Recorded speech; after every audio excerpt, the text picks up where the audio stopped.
10 নম্বর হইতে রওনা দিছি। শাহ বাবার দরবারে যাব। লিস্কা দিয়া যাইতেছি।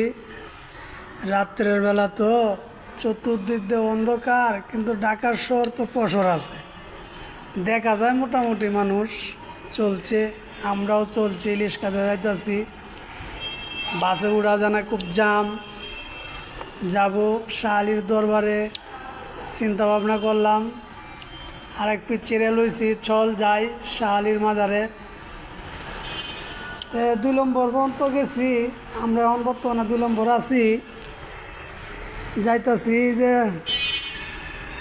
শনি হলের কাছাকাছি আমরা আয়া পড়ছি। চলে যাব আর কিছুক্ষণের ভিত্তি আমরা মাজারে চলে যাব। আপনারা একটু মাজার আপনাদেরকে দেখাবো, আপনারা দেখেন। শাহ বাবার দরবার, 360 জন আউলিয়ার সঙ্গী একজন তিনি।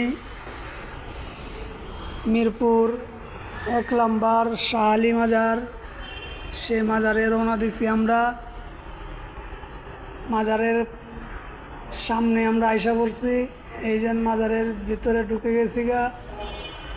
এই দিক দিয়েই মাজারের এই সাইডটাই কত পাগল, কত ফকির, কত মানুষ। মানুষের জন্য কিছু করণ জানা, ডাইনে ভালোরণ জানা মানুষ, প্রচুর মানুষ হয়েছে শাহ বাবার দরবারে। সেই মাজারে আমরা রওনা দিছি। আমরা আপনারা দেখেন, এই যে আমরা মাজারের সামনে বাবার দরবারে আমরা যাব, রওজা জিয়ারত করব। শাহ দরবারে জিয়ারতের উদ্দেশ্যে তো রওনা দিছি। এই যে বড় ডেকটা দেখা যায়, এই যে টাকা বড় ডেক, হ্যাঁ, এই যে আমি যাইতেছি এই যে বাবার দরবারে, শাহ বাবার দরবারে আমরা জিয়ারতের জন্য এসেছি। কিছুক্ষণ আমরা এটার ভিতরে জিয়ারত করে আমরা আবার চলে যাব।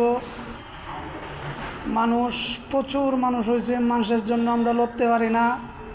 দেখেন এই যে মাজারের ডাইনে যে মসজিদটা, মসজিদের সামনে দাঁড়াইলাম। এই যে মাজার দেখা যায়, শাহ দরবার, 360 জন আউলিয়ার সঙ্গী তিনি একজন।